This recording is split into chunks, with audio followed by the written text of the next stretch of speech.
Hope you've had a great time here at Microsoft Build. You've seen a lot of amazing technologies, announcements, innovations, a lot about AI, certainly, a lot of tools, a lot about data. But you know what for me really brings it home is when I see our customers be successful with it. That's what we're here about today. I'm Bob Ward, a principal architect in the Azure data team for Microsoft. And the heart of this session today is for you to see a great example about Microsoft partnered with PepsiCo to build an amazing solution combining a data-led approach with AI. But before I bring them on stage, let me show you a little bit, let me just talk a little bit of some foundation for you. This may not surprise you, but in studies that Gartner has done, so many companies believe if they don't have the right data infrastructure, the right secure data, quality data, AI projects are kind of doomed to fail. In fact, some have started and I've seen it where they are not successful. Here's the good news. Over the last year, we've seen many companies start down this approach of modernizing their data estate, getting it in a way that they're ready to build intelligent AI solutions. Now, what I've seen is the starting line for someone doing this journey looks like this. There's a lot of arrows on there. There's a lot of silos on there.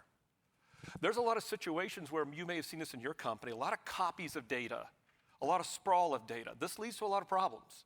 This leads to scenarios where there's a lot of inefficiencies in even accessing the data. No one really knows actually where the data is. This also leads to limited interoperability. A lot of manual file transfers, a lot of copies, a lot of pipelines floating around, which is very costly to your organization. What really hurts is exposure. Because this data, a lot of people don't know where it is, it's really hard to govern this. And the exposure where this data might become a problem for security becomes a super big issue. Now, anytime I've seen data sprawl, it usually involves vendor sprawl. So now you've got to keep up with multiple vendors who may have multiple different subscriptions, different versions, different policies you've got to track as well. So what's a good finish line look like? Well, to me, this is like nirvana. This is like multiple organizations working together on different tasks, but these tasks work off a centralized, unified data platform, often a lakehouse type approach or a lake-based approach. And it's interesting, even though there are multiple tasks that the organization has to do, because everything is integrated together, they can achieve different types of tasks together in an interoperable way. Now, there may be a lot of data sources still involved in the organization, this finish line scenario, but they're well integrated into the actual lake approach. This gives you great governance, great security, a tighter integration with AI models you need. Two products that give you that are Microsoft Fabric and Azure Databricks, and you're going to see examples of that today from PepsiCo. So you make this journey to the finish line. What are some things you need to do? Well, first of all, you got to unify your data, as you saw in that diagram. This can be a difficult approach, and I've seen it be a difficult approach and take a while in many companies. But with platforms like Fabric and Databricks, it becomes a little easier than you think. Even when you unify that data, though, the data needs to be ready for AI. I'm a data person. That involves data that's curated, data that is secure, data of high quality. There are tools to help you make that journey. So even when you get unification, if the data is not ready, it can be difficult to build an AI solution that's successful. Now, AI models have to come into play. And it could be you're going to use popular models that exist out there today, or you're going to go down the exercise of fine-tuning models. But you need a platform that's going to give you choice of models per the needs of your business. And then finally, you got to build the right solution. Am I going to build simple chat agents? Am I going to build complicated type agents? You're going to see examples where PepsiCo has decided to build solutions that, guess what, fit the needs of their business. Kind of makes sense, right? And they went through this journey of making sure their data is ready for AI. Now, you have tools along the way as developers, and you've seen at this event many of these tools mentioned. If you want the low-code approach, you could use things like Copilot Studio. Or you could use rich combinations of things like Visual Studio Code, and GitHub Copilot to give that rich developer experience to build any data solution you need with AI. Now, in the middle, you need a way to host AI models in a very, very comprehensive way, cost-effective way with choice, and Foundry is it. From personal experience, and I've tried to deploy models on premises in many different scenarios. I have found Foundry to be so superior to give me the models of quality I need with a choice I need to pick the models that give me the power, whether it be small models or large models. I have application hosting platforms. I can do things in Kubernetes, Azure Container Services, static web apps. I have many different choices where these apps can be hosted that can integrate with these models. Now, I'm a database guy, so we need databases, and we have a rich choice of Azure databases available to you. And then, of course, you might use Databricks and Fabric as that unifying platform to bring them together. And notice here at the bottom, this is going to give you resiliency, governance, and security in a very unified way. And don't forget, if you need to build solutions that work on the edge, you can do that as well. Technologies like Foundry Local give you the ability to do things like AI models in an edge-type scenario. So speaking of Azure Databases, this is what I specialize in, we've got a great set for you to use, and PepsiCo uses several of these. Whether it be the popular Azure SQL like Hyperscale, based on SQL Server you all know and like. It could be PostgreSQL or Cosmos DB for NoSQL, or it could be the new Postgres offering we just announced this event called Horizon DB, a Postgres-compatible database that's built and scaled for the cloud. Or it could even be MySQL. But with all these choices, what's common among them? Well, first of all, they all allow scale. They are using the backbone of Azure, so it's very easy for us to build managed database infrastructures that scale to your needs. All of them support transactions. They're all built because they're all relational databases, or in the case of Cosmos, a NoSQL database that is very transactional intent, which means that for AI systems, they can support OLTP-type transactions, but still give things you need, like the third point, vector support. One of the things I love we've done is ensure that every database we have has integrated vector support for rich searching, tightly integrated with things like Foundry, or the ability to mirror these databases easily into Fabric to support that lake approach. Now, we've made a lot of announcements this week about our databases, including for Cosmos DB, several announcements. A semantic re-ranking is one of those I think is very, very popular that a Cosmos DB community really likes. Cosmos is a technology that PepsiCo has used in one of their solutions. We have Azure SQL Database, including Hyperscale. We made several announcements this week on deep integrations with GitHub Copilot in Visual Studio Code to give a better experience for developers with Azure SQL. And then, of course, we announced yesterday the public preview of Horizon DB, a rich set of scalable architectures inside Azure to support Postgres compatibility for Postgres developers. But hey, you've heard me talk enough here. You really want to see what things are in action. So I'd like to welcome on stage Rishabh from Microsoft and Krunal from PepsiCo. Thanks, Bob.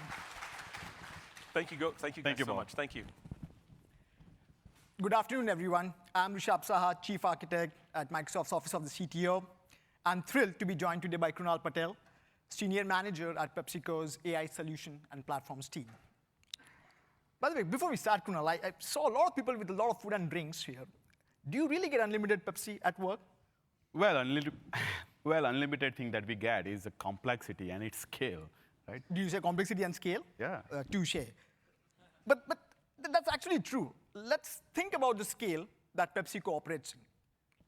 300,000 plus employees, products enjoyed in 200 plus countries, 23 plus billion-dollar brands. That's massive scale. There's a high degree of chance that all of us today had consumed a Pepsi product in some shape or form. But this scale creates complexity. And this complexity creates a very specific kind of pain for the people who are closest to Pepsi's largest customers. And that's the pain, or that's the story that we are going to talk about. Obviously, Bob kicked us off with a lot of product story. But for the next 30-35 minutes, we'll be talking more about the people story.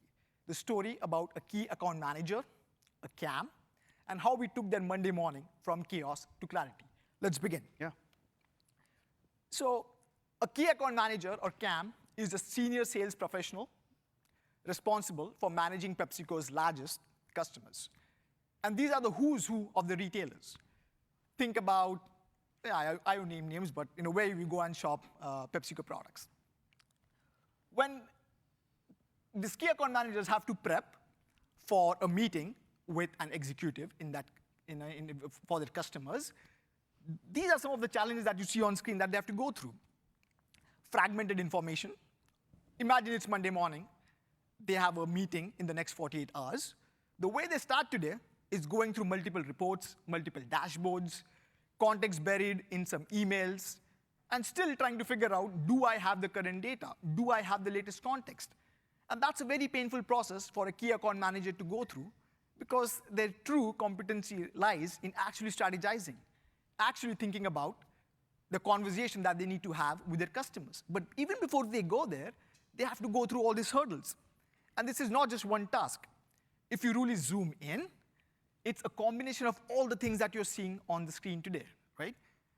And it's painful, right? If I was in their shoes, if I had to go through all these things even before I could do my main job, it's a really, really painful struggle. And by the way, these are not small customers that they're working with. These are really, really big retail customers driving multi-million dollars in revenue. So Krunal, maybe walk us through. We know that this was a challenge when we began. How did we go, or where did we want to go? Maybe let's walk us through that.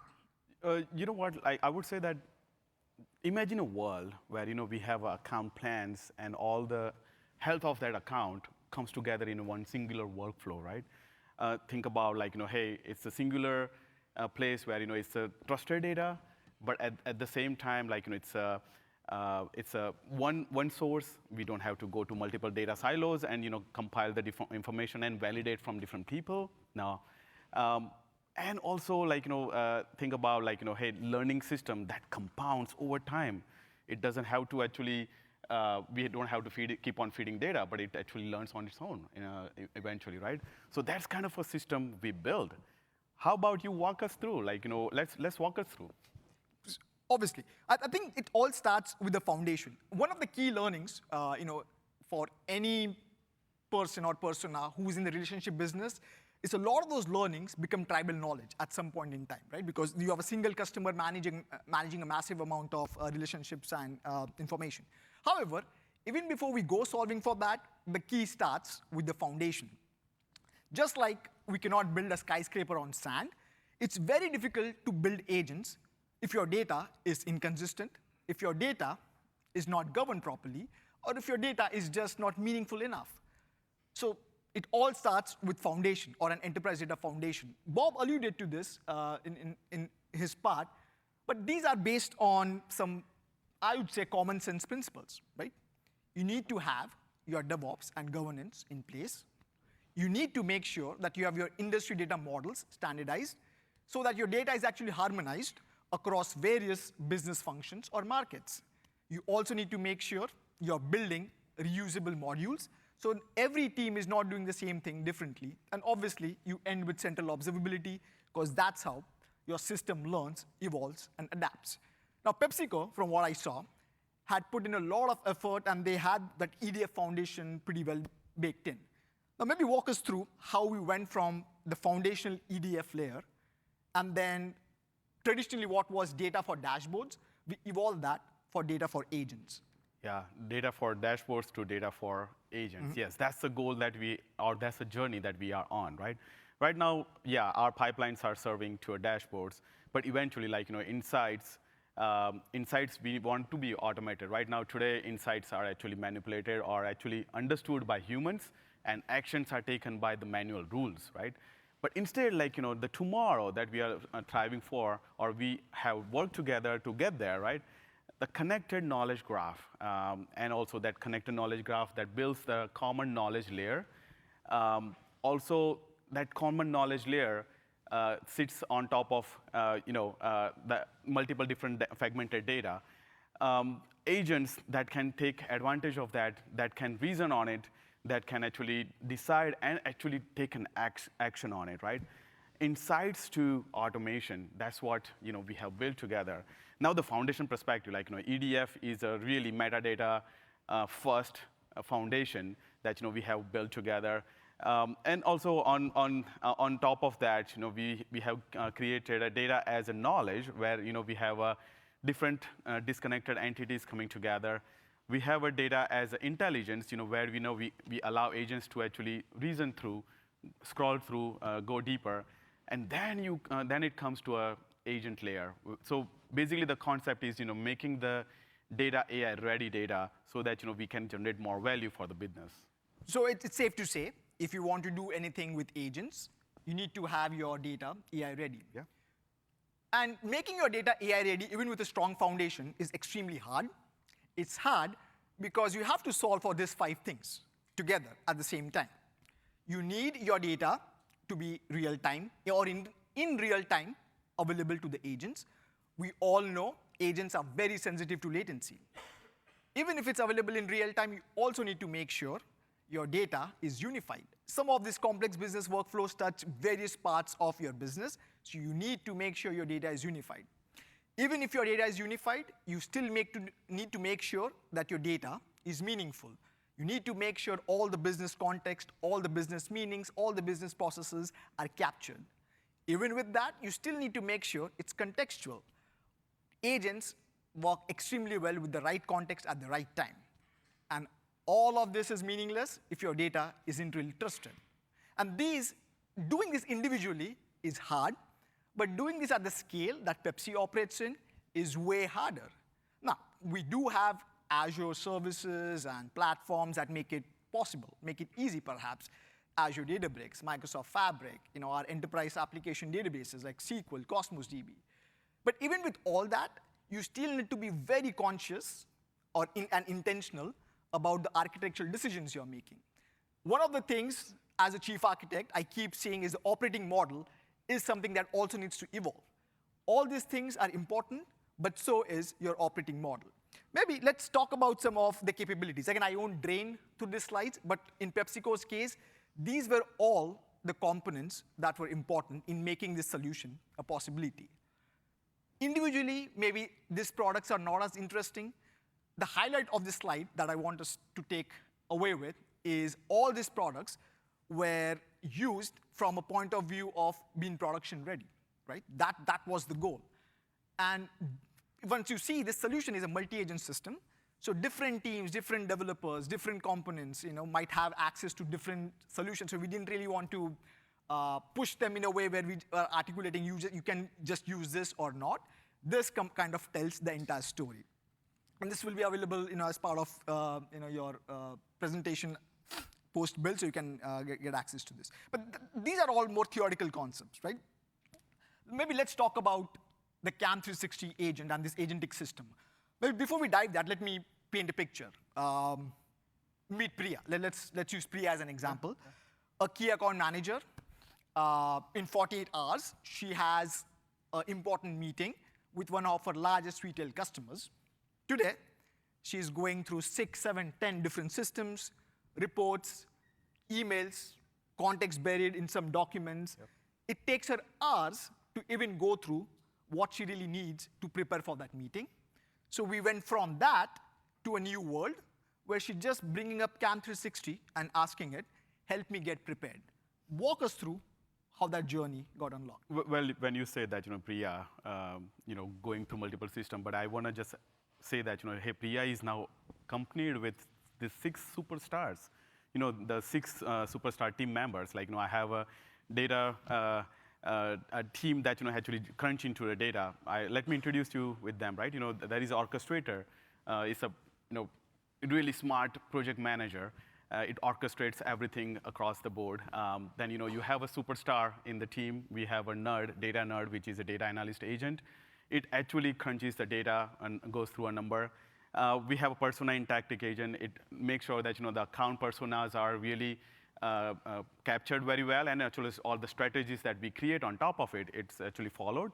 The tracking agent, we lifecycle perspective on the accounts, we manage that through this tracking agent, and we make sure that we are on track.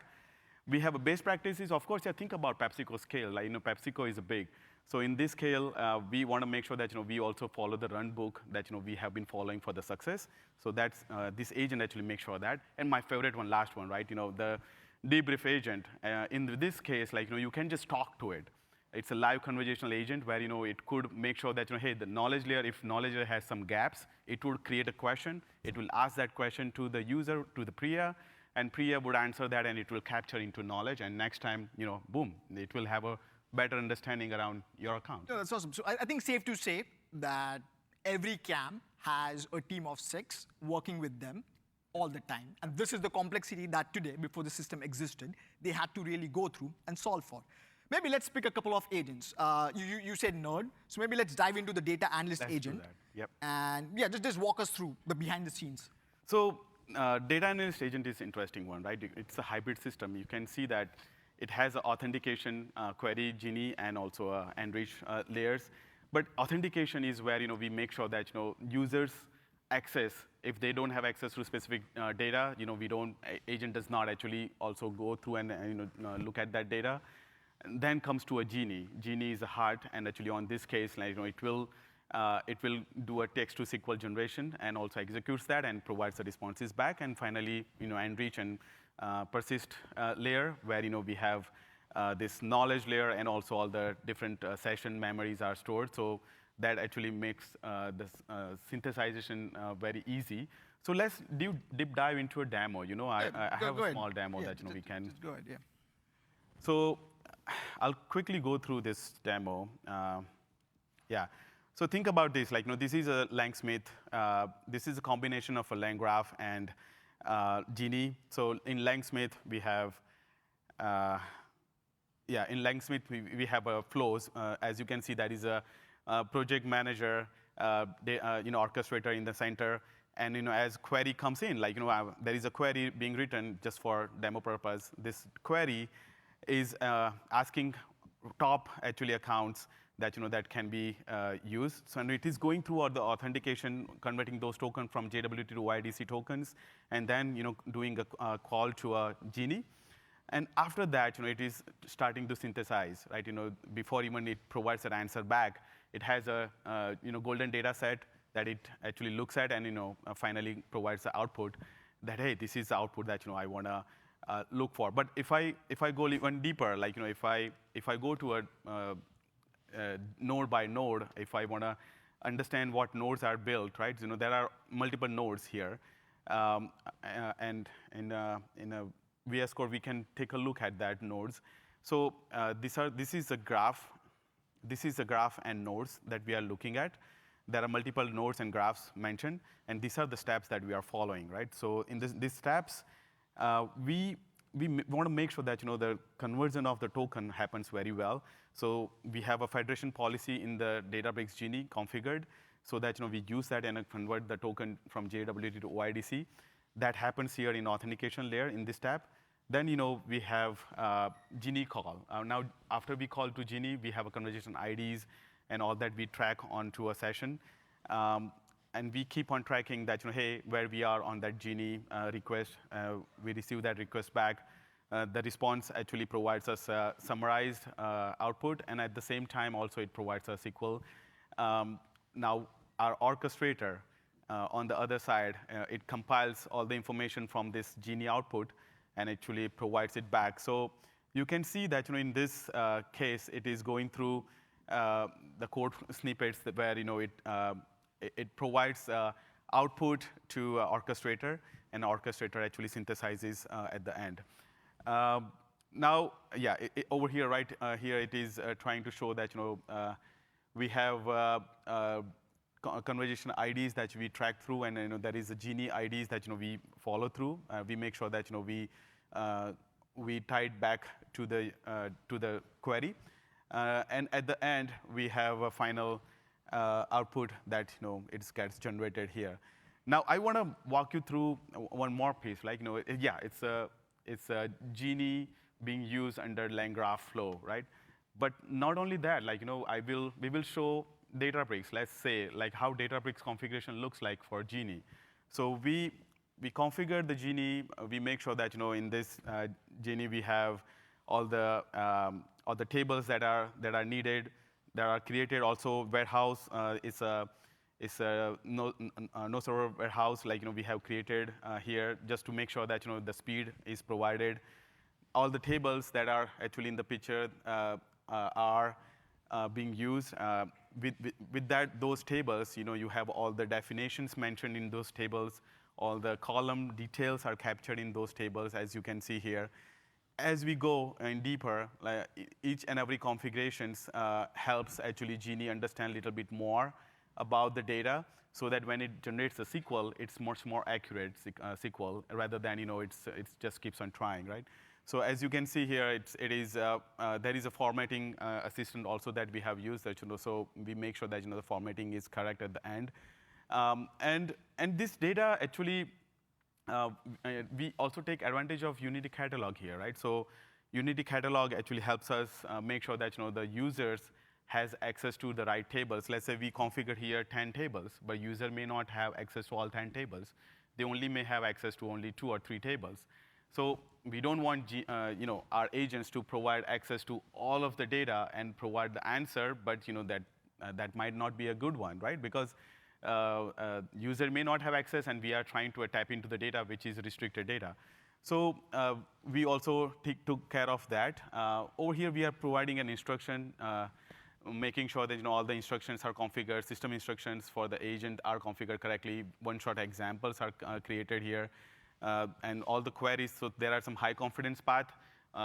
If queries are really matching closely with them, that we have a high confidence path where we have a static SQLs configured here. But there are some low confidence paths where we generate a SQL on the fly, right? So that's also out there. As you can see, we have those high confidence path very well established, right? A lot of high confidence queries already mentioned, and this is all because of the golden data set that we collected with at the layer of the logs that we collect for the user usage. So in the development cycles, when we actually provide it to users, we also collect that, how they are using it, what common questions they are asking, and based on that, we compile the high confidence path. As you can see that the questions, as questions being asked for the high confidence path, it is instant. The first question was high confidence path. It would run those queries, and it would provide the answer back immediately.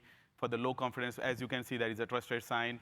Unfortunately, we had to label some of the data out. But yeah, so this is a nutshell. Like you get the data back to a orchestrator level, and orchestrator then synthesize just in case if it has to use some other agents as well. Then it does it, and then finally provides the output. Yeah, no, and by the way, for all of us or those of you who have tried building a natural language to SQL kind of a system, we know it's a very, very hard thing to do. Now, there were 3 key takeaways as part of this walkthrough. First, if Priya, the CAM, when she started interacting with the system, she started with just an intent, right? She didn't really have to go and figure out where the data sources or knowledge sources to get that answer resides. The second part was that intent got translated into a SQL query or whatever the query mechanism is behind the scenes. But the reason that was good and accurate because of the enterprise data foundation and the work Pepsi had done in setting that foundation properly. And more importantly, this system is not just summarizing information and giving it back to Priya. The system is making sure Priya has access to the variables she needs to make her conversation with the customer as appropriate and as meaningful as possible. So this was an example of data analyst or nerd agent, as you put, sir. So let's see a tracking agent. Let's walk through another agent. Maybe let's move the story forward, right? So Priya used the data analyst agent, had an amazing meeting with her customer. It's Thursday evening, maybe Thursday morning she had the meeting. Thursday evening in the current cycle, what she did is she went back to her car. She maybe scribbled some notes, maybe send an email, or she maybe made a promise to herself that she'll go and update the account plan in the near future. All of us who have done this know it's very easy to miss context when you are in that cycle. And even if you were able to do all that, that context and information is still very relevant to you, Priya. It does not really become an institutional knowledge base or an institutional memory. So the goal of the tracking agent was how do we extend the preparation work that maybe a data analyst agent has done? How do we extend that and make that into a learning system? So the tracking agent really had 3 main components. The first part is learning module. The learning module essentially allows you to create categories that you want your system to continuously learn about. And these categories are configurable. These categories would be things like pricing. This could be things like escalation. This could be any parameter that you want your system to continuously learn about. Once that learning has happened, then it moves on to the enterprise knowledge layer. The enterprise knowledge layer is essentially the layer which is extracting the tribal knowledge and information that existed in Priya's memory and making that available to everyone in the account team or everyone who will come later who needs to build on top of that knowledge base. And finally, the fact builder agent is working on generating facts from the signals that you have configured. We will see that in action in a bit. And the tracking agent is essentially the conversational interface that is only working with the fact ledger. It only knows that the facts are stored in the fact ledger, and that's the only thing that a CAM needs to interact with. Everything that you see on the learning side, the enterprise knowledge side, and the compounding intelligence side is happening behind the scenes on a scheduled basis. So if you see this in action, this is the example of a signal. Like I said, signals could be any category that you want your system to continuously learn about. It's configurable. In this sense, it's tracking pricing information.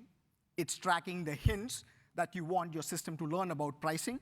It also has an extraction prompt for your downstream agent to maybe use that as a prompt. Once you set this up, you could also set additional things like metadata fields. Metadata fields are more relevant for your knowledge sources and knowledge bases so that it knows the context that it's talking about. This is, again, a configurable thing that you're storing in Cosmos DB. Once this is set, this gives you the learning part. The next part is we move into Foundry IQ. In Foundry IQ, by the way, if you have not attended Pablo's session earlier in the morning, I strongly recommend you do, but Foundry IQ solves for the agentic RAG, or the agentic retrieval process. It comprises of knowledge sources. Knowledge sources could be something like your indexes, or even federated things like your remote MCP servers, remote SharePoint, whatever it be. This is where all the knowledge that is relevant for that customer is constantly being ingested and reasoned over. Where Foundry IQ makes agentic RAG and agentic retrieval extremely seamless is as part of this particular knowledge base.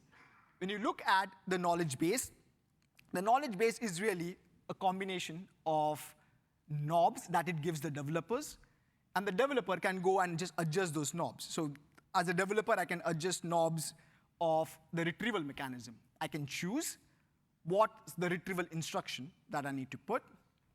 Once I have the retrieval instructions put together, I can also choose the planning mechanism. In the planning mechanism, I just configure a chat completions model to do the planning. Once planning happens, I also have the ability to do the reasoning effort. Now this, from an implementation perspective, is very, very simple. If you try to do this without something like Foundry IQ, try to build a smart agentic RAG system, it's a very, very hard problem to solve, especially at PepsiCo scale. But this is what is responsible for building that enterprise knowledge layer and really extracting things that were usually in someone's memory and democratizing it and making it available to everyone else. This is still happening behind the scenes, right? Once this happens, the fact builder agent comes into play. Like I said, the fact builder agent is responsible for converting the signals that you want your system to learn about, combining that with all the knowledge sources and the knowledge bases that you have, and extracting facts, or making things factual statements. From an implementation perspective, it's fairly seamless. It has a core agent runtime. Core agent runtime is essentially an agent which is abstracted away so that multiple agents can use that same abstraction. The key part is it uses responses API. It also has tool calling already abstracted away. And that's essentially what this agent needs. Because we are using responses API, things get pretty standardized and simple. And this obviously is the system prompt that also has been configured for the fact builder agent. Once this is done, the final output of this looks something like this. Now you have the signals. The signals are combined with the knowledge bases, and the fact builder agent generates facts. An example of this is pricing. We wanted our system to learn about pricing. It went through maybe an email that it found in one of the knowledge sources, and it's also summarizing what was that pricing-related discussion that had happened. Along with the pricing-related discussion, it also generates a confidence score and summary. The extraction summary is something very particular, like this customer had requested a blanket 7% increase. Along with that, it also generates stakeholders, confidence reason, and some additional extracted data, which again were the things you wanted your system to learn about. The critical part of this is if I had no idea of what happened with that customer, maybe last quarter or last year, I just needed to ask simply without spending hours trying to get hold of the right person or even going through multiple emails trying to get the right context. So this is what is getting that system from preparation to learning. And finally, from a tracking agent perspective, behind the scenes, I, as a CAM user, I'm conversing or having a conversation with the tracking agent. The tracking agent is, again, built on that same abstraction that the fact agent was built upon. Similar structure, right? It had access to the same agent runtime. The additional tools that it had were search facts and list retailers, as an example. You can start giving it additional tools as needed. And as part of this, this is just looking at Cosmos DB. And based on the intent of the question, it's providing the right facts to the end user. And again, these are like nothing too complicated or complex. By the way, we also had observability setup. We wanted to make sure everything that the agent is doing is properly monitored and using open standard OLTP, open telemetry protocols. From a user experience perspective, this is all that it leads to, right? You just ask a question and intent. The agent behind the scenes goes through everything, your learning configurations that you have done, the enterprise knowledge layer you have built, the facts that were created, and at the end of the day, in a matter of minutes, Pri has access to what was the last offer for ABC, which is a dummy company in this case. So if we kind of just summarize this, right? This is also an example of compounding intelligence, right? Intelligence that compounds on top of each other. Every meeting that happened earlier was in someone's memory. This makes sure that it's making the system smarter. Every debrief that usually happened now gives you an opportunity to plan better for the next account cycle. Every CAM or every new CAM that comes after can benefit from the context that came before them. You really don't need to reinvent the wheel to get the right context at the right time. Now, all this is good. We kind of talked about things that worked. But I think, to be truthful, we also wanted to share about some of the lessons that we went through, right? Yeah. You obviously saw 6 agents. We just talked about 2. But even when we started with individual agents, one of the key learnings was don't try to boil the ocean, right? I mean, when we started, it didn't feel like we were boiling the ocean. But you really need to keep your scope small. If you think you're starting small, start smaller. Start with one workflow, one persona, one data source, and then start building on top of that. The second thing is, even with all the data foundations work and everything that we had put together, we still underestimated the quality of data. All the more because when engineers and architects are working on agentic systems, when the responses come back, the agents are very good with confidently hallucinating. Especially if part of your answer is wrong and part of your answer is right, it's very difficult for an engineer who's not a domain expert to figure out what's happening. So you need to absolutely make sure your domain experts are part of this journey right from day one. And finally, obviously, the best part was the Enterprise Data Foundation. Yeah, the good part, right? I mean, we learned that the Enterprise Data Foundation played a pivotal role in this, and because of that, agents just did not work, but it compounded its value, right? Debrief agents actually made next sessions even better, right? So those kind of things really we loved, so that the data foundation, investment in data foundation, making AI-ready data was valuable. So safe to say the first couple of agents were a bit hard to do, but once those foundations were built in, the next 3, 4, 5 agents were an order of magnitude faster because we had those foundations set up. And that's a pretty common experience that we'll all have. It will be like climbing on a hill, essentially, right? By the way, thanks, Krunal. Thanks for sharing the PepsiCo story with us. Yeah. By the way, what you heard today was PepsiCo's story, but it's not really relevant just for Pepsi, right? If you try to extend that on what it truly means to do enterprise AI at scale, from a blueprint perspective, it would look something like this. You start with a secure infrastructure. You make sure you unify and govern your data on top. You have to make sure your AI platform is ready. That's where your models, agents would reside, operate, run on. You also need to make sure your user experience layer, or where the agents actually interact with humans, that's well-baked too. But the pattern still holds, right? Your agents might change based on your industry. Your data might evolve based on your company. Even your user experience might change based on what role you are in. But at the end of the day, the building blocks will still remain pretty consistent to what you're seeing on screen. And by the way, we also have a few resources if you want to go through. If you haven't tried Azure, there are some free resources that are available here. If you're already an Azure customer, you can go through programs like Azure Accelerate, which will give you access to trusted experts. Or programs like this is one of the things that PepsiCo and Microsoft partnered on. Obviously, you also have things like Cloud Accelerate Factory and stuff like that. I won't drain through the slides. This is all something that will be available after the session. So you can go through this and consume this and make sure if you want to take advantage of these programs, those are accessible to you. Maybe let's end with where we started, right? By the way, there's also a survey if you guys want to kind of quickly do an eval. But let me end where we started, right? A single CAM, Monday morning, an important meeting happening in 48 hours. Before, she spent hours just thinking about where the information is, what the right information is, multiple dashboards, multiple reports, multiple emails, asking her team, where do I get that information? But now, she just opens up the CAM 360 agent, asks a single question, help me get prepared, and within minutes, not hours, not days, not weeks, she has access to all the information that she needs, including buyer signals, data, risks, talking points, even a draft strategy, with enough time to think, to strategize, and actually focus on the customer relationship itself. And that's, I think, the key part of why we are doing all this, right? It's not really to replace people. That's what we were really focused on when we started on this journey. It's really to give time back to people so they can really focus on what's the most important for them, right? Think, strategize, and actually be human. Thank you so much. We'll be available if anyone has any questions, but this was great. Thank you so much. Thank you.